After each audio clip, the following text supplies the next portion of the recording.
So I just got the new HomePod, and apparently it looks just like the old HomePod. Actually, it does look exactly like the old HomePod. And there's really nothing too interesting on the inside other than this nice braided power cord, which is finally removable. The cord is finally removable. It's a figure 8 design, so you just pop it in and it stays. I don't know why I'm so excited about the cord. What I'm more excited about by far is how it sounds, because Apple says that they've taken out some things. It's actually physically lighter than the last version and a little bit shorter too. And I'm gonna spend the day testing this, but not like you'd expect. I'm gonna test it blind.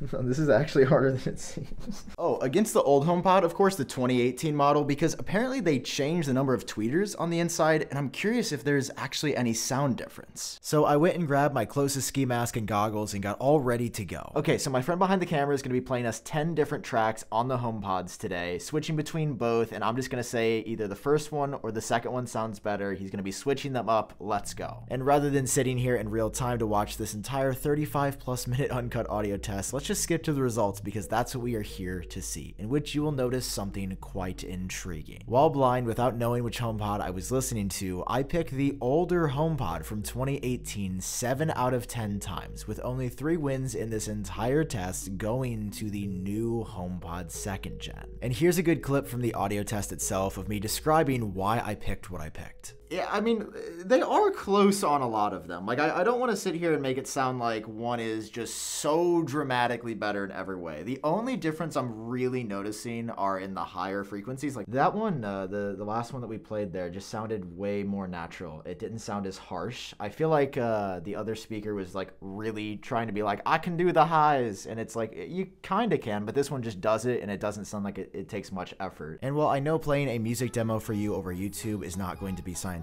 by any means, I do think you can hear the difference here. Dance for me, dance for me, dance for me, oh, oh. I never seen anybody do the things you do before. They say, dance for me, dance for me, dance for me, oh, oh. I never seen anybody do the things you do before. They say, move for me, move for me, move for me, eh, eh. And when you're done, I'll make you do it all again. I said, move for me, move for me, move for me, eh, eh. And when you're done, I'll make you do it all again. I said, The vast majority of the time, the HomePod 1 just sounded so much more lively and smooth. And if you're shocked by that, let me just show you my initial reaction when I learned the same thing. I picked the old HomePod 7 times and the new one only 3? That don't seem great. Okay, so this is pretty interesting.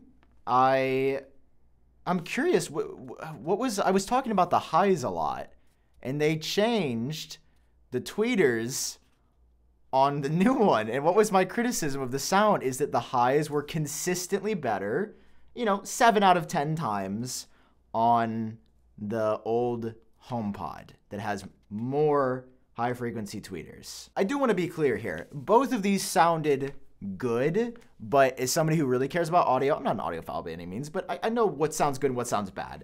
It was a clear difference for me in most of these tests. A lot were close, but when I noticed, it was feeling something in the music. There was just better sound. There was just better sound and more emotional vocals that I absolutely preferred. So you said something in the middle of the test about the volume differential. Do you think there's a volume difference? Yes. So to see if there's any difference in sound, I got a decibel app on my iPhone. Tested it out, seems to be pretty accurate. We're gonna set it in front of each HomePod, play music on max volume, see if there's any difference.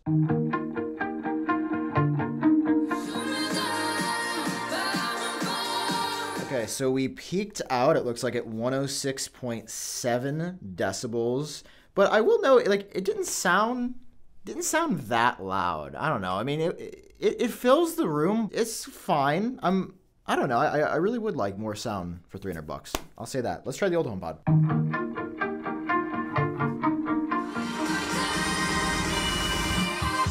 Okay. So that was loud. That was a very loud speaker. That's the old HomePod that you were just hearing. That peaked at 110.1 decibels versus 106.7. So the new HomePod doesn't get as loud as the old HomePod either. Two very fundamental things in a speaker is sound and volume, and the new HomePod loses at both of those. This is wild to me. So considering that Apple removing tweeters changed the sound profile, I was very curious about the microphones since they also reduced the microphones from 6 to 4. Okay, for this microphone test, we're gonna start just a couple of feet away. Siri, how's the weather? Okay, both of them nailed it instantly. Let's scoot back to about the middle of my living room. Siri, how's the weather? All right, both of them lit up. Siri, how's the weather? All right, let's make it a little harder. I'm gonna go around the corner, and this is gonna be a pretty challenging test. I'll actually be impressed if either of them get it. Siri, how's the weather? Both? Okay, that's really, really impressive. Let's go back over here in this corner of my house. This is gonna be tough. Siri, how's the weather? Wow, okay. I mean, this is every corner of my house. That's insane. I'm like, that's really, really impressive. And they removed 2 microphones. They both absolutely nailed it. No questions or concerns whatsoever. Apple removing microphones, literally no difference at all. And while the rock solid microphones definitely distracted me for a second, it still hit me that this new HomePod was weird. Something was off here. So why did Apple do all this? Why did Apple make some of the choices that they made acoustically with this HomePod and sell it for the same price as the last one?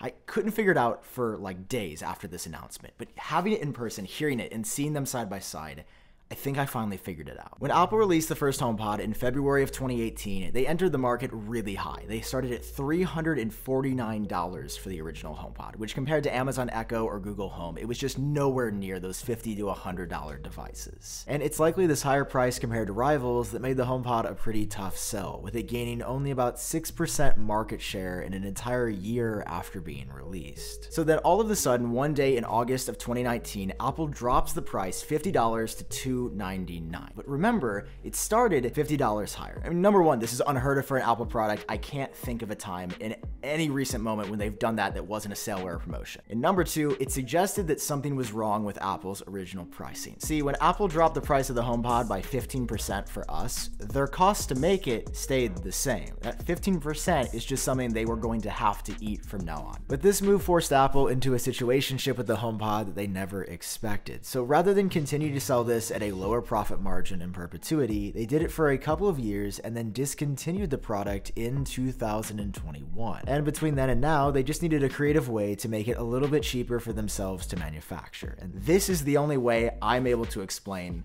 how this product happened, because I've just never really seen anything like it from Apple. So all that being said, what's the final verdict on this HomePod? Is this a bad product?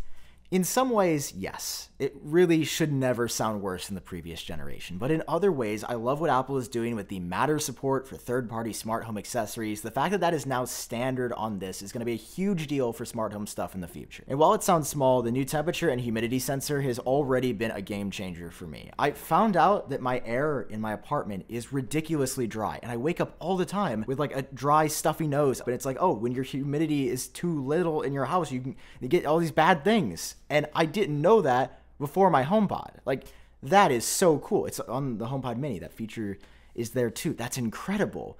But I look at this and I say, why can't this be the whole package? Apple had the opportunity 5 years later, technically I think 6 years after it was announced in WWDC 2017, to do something innovative.